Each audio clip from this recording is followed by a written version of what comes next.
Catherine Camilon, nakitang buhay pa, itinago sa puting bahay sa Tanawan.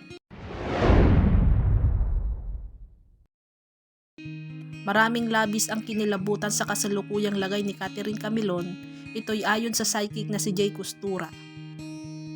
Patatandaan na unang nagbigay ng tulong si Costura sa pamilya ng biktima, ngunit mariing tumanggi ang ina ni Catherine. Hanggang ngayon ay hindi pa rin alam kung buhay pa o hindi ang naturang beauty queen dahil kahit nasa pulisya ng tinuturong person of interest ay hindi pa rin sigurado kung nasaan na nga ba ang dalaga. Dahil dito, hindi na napigilang humingi ng tulong ng pamilya ni Catherine kay Jay Costura upang malaman kung ano na nga bang lagay ngayon ang biktima.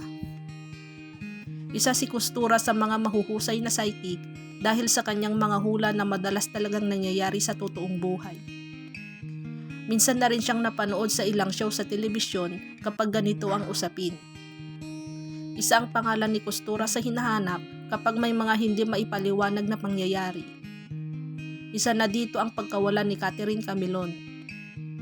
Kung noong una ay ayaw humingi ng tulong ng magulang ni Catherine kay Costura, ngayon ay hindi na nila matiis para na rin malaman kung buhay pa ba ang anak. In-upload ni Costura sa kanyang YouTube account ang pagdulog sa kanya ng pamilya ni Catherine. Tutulong ako sa paraang makakaya ko, anya. Naalala daw dito ni Costura ang kaso ni Jovelyn noon sa Palawan. Sa nakita ni Costura sa baraha, masasabi niyang itinago o ibinyahe ang biktima. Kung mapapansin nyo rin, mas lamang ang itim sa pula. Ibig sabihin nanay, hindi talaga siya okay. Maaring itinago sa madilim na lugar. At pinapakita din sa baraha, may nakikita akong puti na bahay. May nababasa akong lugar.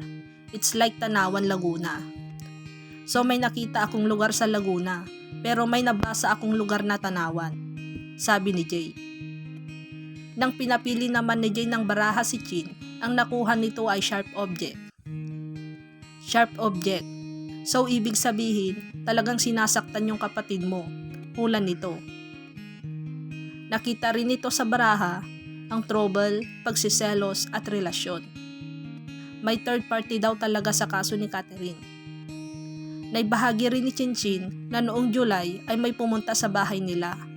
Isang babae at lalaki at pinakilala nito na ang lalaki ay anak ng hinihinalang suspect.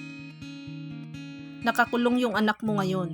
Ang purpose natin ay malocate kung saang lugar, sabi ni Jay. Sigurado umano si Jay, may sugat ang biktima at sinasaktan ito dahil sa lumabas sa baraha. Ang ikinagulat pa nang sabihin nitong may alam ang babae sa kaso ng asawa ng suspect. Sa kabilang banda, lahat ng ito ay hula lamang at walang matibay na ebidensya kung may katotohanan ba. Umaasa pa rin ang pamilya ni Catherine na buhay pa ang dalaga sa kabila ng halos 2 buwan itong pagkawala.